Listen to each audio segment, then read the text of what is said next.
உன் கணவன் சொல்லணும், என் மனைவி ஆண்டுடைய காரியத்துக்கு முக்கியத்துவம் தராங்க. உன் மனைவி சொல்லணும், என் கணவன் ஆண்டுடைய காரியத்துக்கு முக்கியத்துவம் தராங்க. உன்னுடைய பெற்றோர் சொல்லணும், என் பிள்ளை ஆண்டுடைய காரியத்துக்கு முக்கியத்துவம் தருது.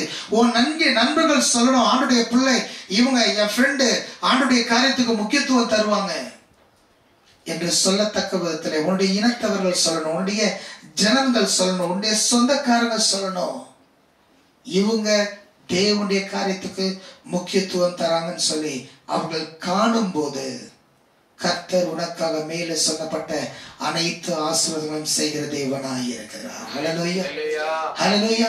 இல்லைனாலும் நம்ம வாழ்க்கை போஷிக்கப்படும், இல்லைனாலும் நம்மளுடைய வாழ்க்கை நடத்தப்படும். இஸ்ரவேல் ஜனங்க ஆண்டவர் எகிப்திலிருந்து அவங்கள கூட்டிட்டு வரும்போது 40 வருஷம் அவங்கள பாலும் தேனும் ஓடுகிற தேசத்தை சுதந்திரிக்கிறதுக்கு முன்னாடி 40 வருஷம் வனாந்தரத்துல அவங்க அலைந்தாங்க. 40 வருஷமும் ஒவ்வொரு நாளும் காலையில வேலை செய்யாம அவங்களுக்கு சாப்பாடு கிடைத்தது. ஒவ்வொரு நாளும் தண்ணீர் அவங்களுக்கு கொடுக்கப்பட்டது. ஒவ்வொரு நாளும் அவங்களுடைய கால் வீங்கல, அவங்களுடைய டிரெஸ் அழுக்காகல, அவங்களுடைய பாதரட்சிகள் செருப்பு தேய்ந்து போகல.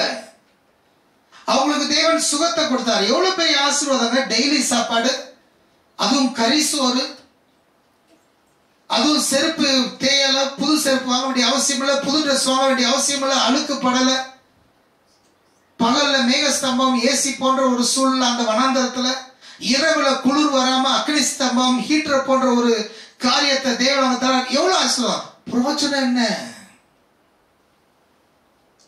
அதனால வருகிற ரிசல்ட் என்ன? இந்த 40 வருஷத்துக்குள்ள உன்னை சாகடிக்கணும், அவ்வளவுதான். அதுதான் ரிசல்ட். ஆனா யோசுவாவும் காலேபும் அவங்க வாக்குத்தத்தம் பண்ணப்பட்ட தேசத்தை சுதந்தரித்தார்கள்.